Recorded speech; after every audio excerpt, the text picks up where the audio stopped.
एक भवन एक मीनार के पाद बिंदु से एक भवन का शिखर का उन्नयन कोण 30 है।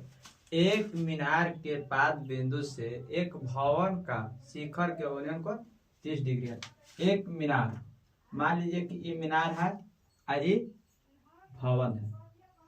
मीनार के पाद बिंदु, मीनार के पाद बिंदु ये है और शिखर ही है। भवन के पाद बिंदु ही है और शिखर ही है, शिखर ही है। मीनार के पाद बिंदु से, मीनार के पाद बिंदु से एक मीनार के पाद बिंदु से एक भवन का शिखर का उन्नयन कोण 30 है। एक मीनार के पाद बिंदु से भवन के शिखर का उन्नयन कोण 30 है। माने कि भवन के शिखर ही है और मीनार के पाद बिंदु ही है, 30 डिग्री है।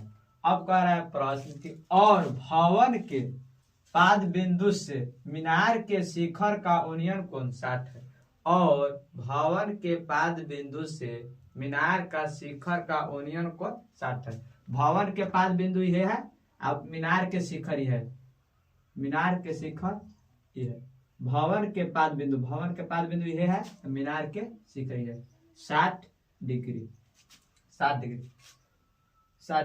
यदि मीनार की ऊंचाई, मीनार यह है तो मीनार की ऊंचाई 60 मीटर, मीनार की ऊंचाई 60 मीटर, तो भवन की ऊंचाई ज्ञात करें। तो भवन की ऊंचाई मान लेते हैं h, भवन की ऊंचाई मान लेते हैं h।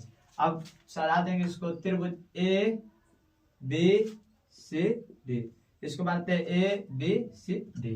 अब चलते हैं त्रिभुज डी सी बी में, त्रिभुज डी सी बी में आधार को मान लेते हैं x, आधार को मान लेते हैं x। त्रिभुज डी सी बी में आधार x h माने कि लंब आधार दिले है, लंब आधार tan थीटा में आता है, tan थीटा में, tan थीटा बराबर होता है लंब बटा आधार, लंब बटा आधार। थीटा के मान दिले है 30। डी सी बी में थीटा के मान कितना दिले है 30।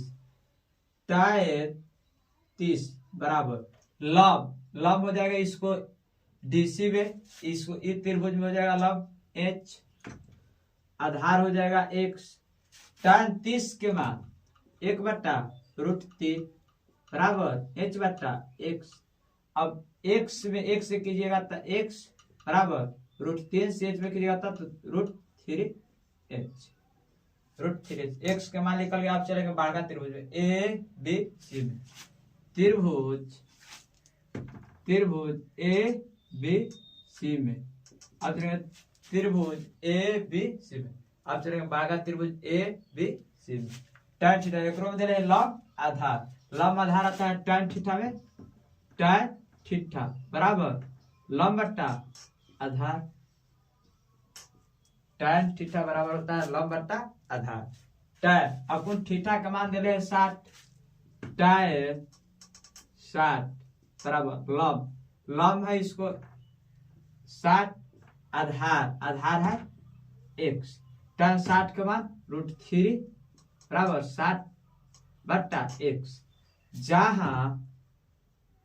जहां x बराबर √3h।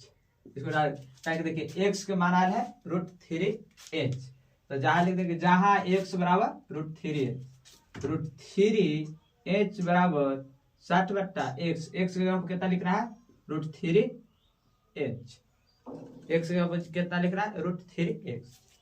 √3 में √3 से कीजिएगा तो √9, h है तो h रह जाएगा बराबर 60, √9 का वर्गमूल होता है 3h बराबर 60, 20 दूनी 20 तिहाई 60, h बराबर 20। आज लिख देंगे चूंकि भवन की ऊंचाई बराबर h, h बराबर आ गया है 20।